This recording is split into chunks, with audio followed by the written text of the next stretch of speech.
Hey, what's going on, guys? Blazesamurai here, and this is building the end on grade 2s. I'm going to talk about all the different grade 2s you can play. They're all right here. Talk about ones that I played, the ones I don't play, and why. I'm going to tell you what's good about them, what's bad, and which ones to play and which ones not to play. And then next week or a few days from now, I'll talk about all the triggers, and that's basically it. After that, you can watch all my other videos on building the end, and you can. Hopefully this video series helps you with your deck. So that being said, grade 2s, up until Extra Booster 01 that came out a month ago, there weren't that many choices for the end, and now that Extra Booster has finally came out, there's a lot more grade 2s. So let's go with this. I'm going to go to the ones that I don't play first. So there's one right here. First of all, let's get rid of Gart. Gart is essentially the same thing as Nahalem. Not too much to say, except for I do like playing Nahalem, the 10k beat stick, and playing more than 4. I think is unnecessary, and I just don't like Gart's artwork. So yeah. And then Tejas. Let's start with Tejas. Tejas is probably one of my first choices. Playing the end, like when the deck first came out, I played like 2 or 3 of these, and he's really great. Him boosted by bar or something can hit the back row. You can definitely snipe 10k boosters or 8k boosters, because 8k boosters really make you guard more, considering they get their opponent's row to 18.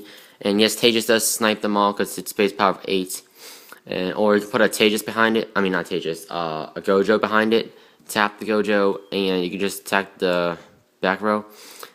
And Tejas, it has all these great points, but personally, I don't like him, and here's why. You wouldn't want to play 4 of him because he's too weak, and riding the Vanguard really sucks. So you only need Vanguard, and you can't really play 4 because that's too much. So you either play 2 or 3, and when you're just playing 2 or 3, you won't guarantee to see it all game, or like any game at all. Then you're basically wasting a lot of space in your deck on a card that doesn't do much. Honestly, yeah, he's great. He snipes back rows, but that's not really important. I'd rather have a solid offense like maybe a Nahalem or a Burning Horn than Tejas. And just he's really weak. In a Vanguard, you don't really want to play too many grade 2s or just any card in general that you don't want to ride. And riding Tejas is honestly really bad. I've tried playing Tejas, and I've seen a lot of people play Tejas. It's just, for me, I never draw it, and the times I do draw it, it doesn't really matter anyway. And it's just, I'd rather have like a Nahalem or a Burning Horn just swinging to their rear guard Vanguard for more power to force more guard. So that was Tejas. Now let's go into Dragon Knight Berger. Berger, this special Interceptor, he's mainly not used. I don't use him for the same reason I don't use Tejas. One, the 8k is really weak. You don't want to ride him, and honestly, I won't. If I were to play Berger, I would play like 2 or 3, and whenever you're playing 2 or 3 of a card that's just not that great, honestly, because in every single game that I've played, I've had more than enough 10k shield, even with only a 6 crit. So you don't need the extra shield, and if you do want the extra shield, you can play Guard Griffin, which is a lot better.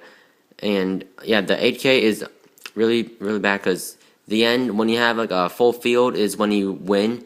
So you want to get to that full field as quickly as possible. And 8k grade 2 is not powerful enough. Alright, the next card. This is more controversial, is Striken. Now, some people like to play Striken over Nahalem because they have the argument that on rearguard they do the exact same thing, and on Vanguard Striken does more than Nahalem. Well, here's my reason. Well, how I like to play on the end is I use Conroe's effect right here when I ride grade 2, because that's the first turn you can do it. and search for Aermo and put Aermo behind the Vanguard and then just attack. So I could search out some cards. I can cycle with Aermo's effect. But with Striking, you can't attack, so Aermo becomes virtually useless until you ride grade 3. But when you ride grade 3 and you haven't used Aermo's effect, you are 99 out of 100 times not going to get regular Overlord.